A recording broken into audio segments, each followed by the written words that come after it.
Hi, I'm Michael, and this is California. And yesterday, the governor of California, that's Gavin Newsom, announced his proposal for another round of stimulus checks to California residents that would include an additional $600 Golden State stimulus check, plus $500 more paid directly to families who also have children. Additionally, the income eligibility for these new benefits has been increased so that not just low-income Californians will qualify, but also middle-income California residents as well. The reason for these are really twofold. First, it cannot be neglected to mention that the governor is currently in a battle to keep his governorship as a Republican-led recall effort to vote him out of office has gained momentum in the state.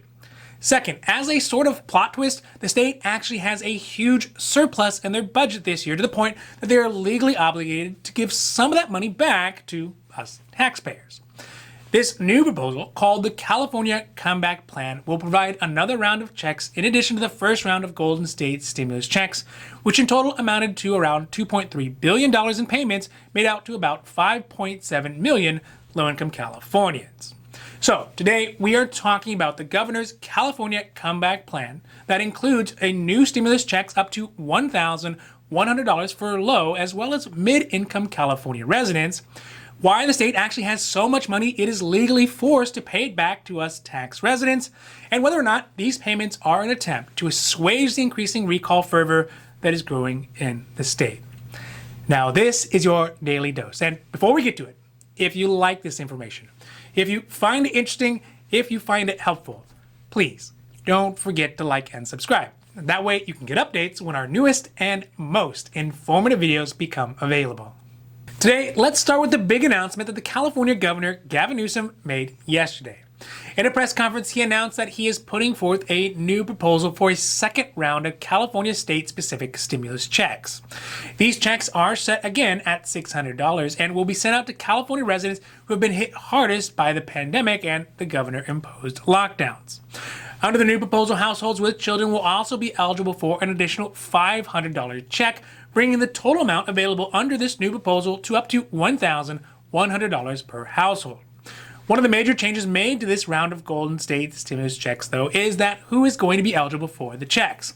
This is because in the first round of $600 stimulus checks, only families who made less than $30,000 a year, or if they were undocumented, made up to $75,000 a year, were eligible for the $600 checks. But in this round, the income threshold has been raised up to $75,000 for all residents of California, which means that now 2/3 of people living in the state will be eligible for the $600 Golden State stimulus check. This also includes state residents who may not have lawful presence in the country but are using an ITIN to file their state taxes. The second round of stimulus checks are expected to cost the state around $8 billion, which is all part of the governor's $100 billion stimulus plan to try to get the state reopened and back on its feet. In addition to those stimulus checks, the proposal also includes $5 billion to double the state rental assistance that was available, with the hopes of upping the amount of assistance available to cover 100% of all the back rent for those folks who fell behind on their rent. Furthermore, there is $2 billion included in the proposal to help pay for any back due utility payments also. At the moment, the timeline for when these new checks will be sent out is still pending, as the proposal still needs the approval of the California state legislation first. Now, one of the biggest head scratchers of this whole thing is why there is so much money floating around in the California public coffers. This is especially after a year of a pandemic, of lockdowns and economic downturns. Just here in the state, something like 40,000 small businesses closed this last year. And with millions of people on unemployment and hundreds of thousands more people who are out of work but are not counted for unemployment because they have stopped actively looking for jobs, how is this even possible? Well, the state currently has a $75.7 billion surplus in revenue.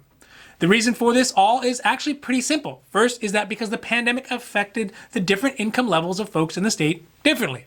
As many middle-income and low-income workers saw their jobs, their businesses, and industries shut down over the last year, a lot of the high-income Californians who worked in technical jobs or services that could be done from home, they flourished.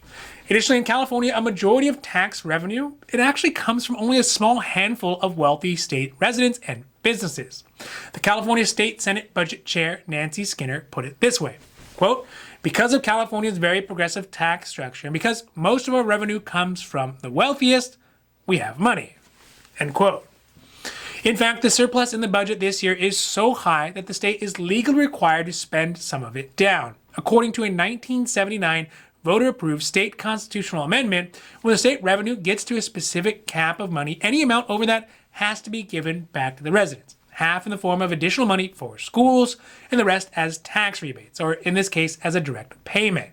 Also, the $75.7 billion surplus is partially made up of $26 billion worth of federal aid that the state received during the pandemic, and the rest because of income and capital gains taxes that surge because of huge market gains in the stock market by the state's wealthiest residents.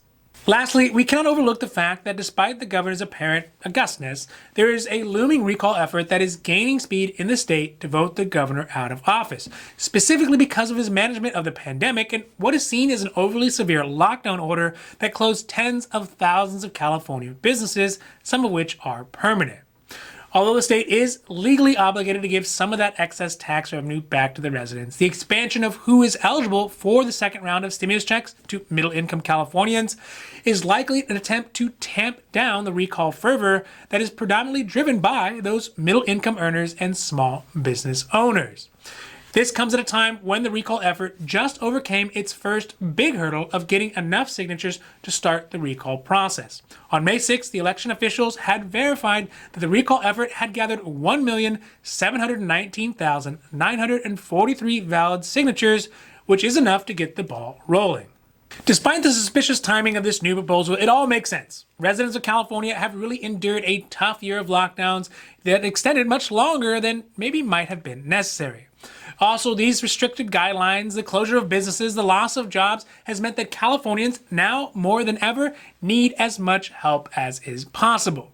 As the federal government seems to be winding down their assistance, it is time for the state to step up and make sure that its residents can get back on their feet.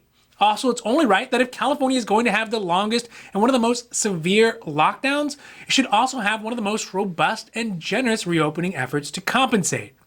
But the cynical side of me cannot help to wonder if the recall effort starts to go sideways for the governor, will there miraculously be a third round of stimulus checks maybe right before the final vote?